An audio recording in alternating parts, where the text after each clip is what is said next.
We're in the old workshop, and we're going to talk with Joanne Johnson. And Joanne teaches classes all over the United States. She has her own particular method of teaching. And Joanne, that's what I'd like for you to explain right now, and then we'll go into what the students do in the class. Okay? What is it that you teach? I teach decorative painting, and my particular style is more or less a realistic type of a style. It's very fine blending.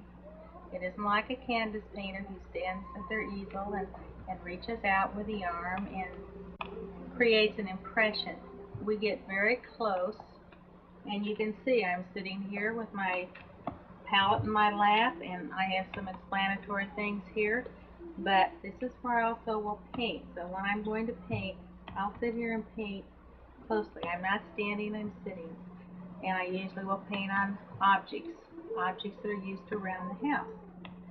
And this is a particular type of painting called decorative painting, and it's basically used for the use of a housewife who maybe has had no formal education. But from this they will learn how to paint. You do your own particular way of painting that no one else does, don't you? Well, your method. Yes, my method is a blending method that I refined from canvas painting when I was at the Kansas City Art Institute, and I realized that it was a way to blend very finely, and I kind of went from big canvases to small objects, so I could come up with a very particular tight blending method. But it doesn't mean I can't loosen it up a little bit too, but I teach this in a method way. Okay, we have learned in school, Joanne, about the elements and principles of design. We spent some time studying this. Can we see these sort of things in the work you do, or is this just something we're going to learn at school? Do you use this stuff? I use it, and I use it very unconsciously at this point.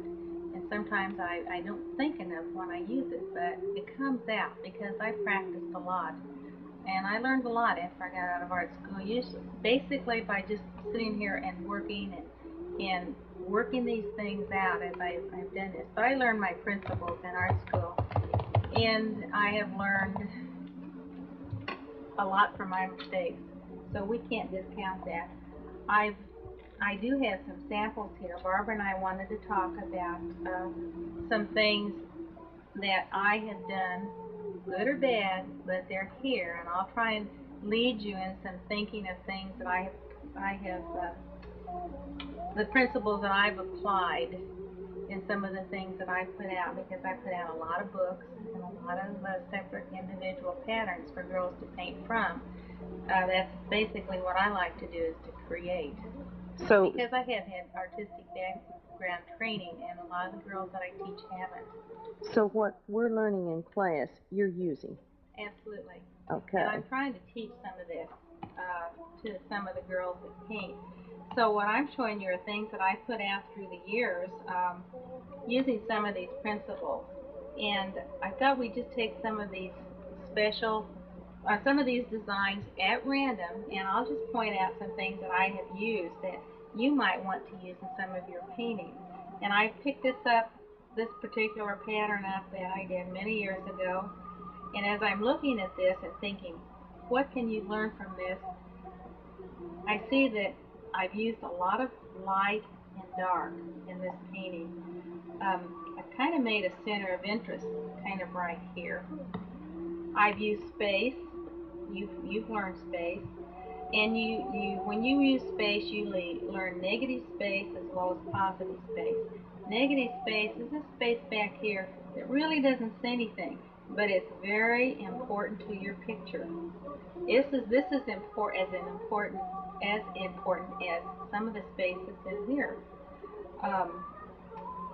You've also talked about forms and shapes. If you can see this rolling pin, you can see that this is just a cylinder. If you look at this picture here, you see that is part of a cone. If we would extend that up, this is part of a cone. This obviously is an oval. You can see some ball shapes in here. This is such an excellent example in the black and white, Joanne, of contrast. It reminds me of Rembrandt's work. Well, I admire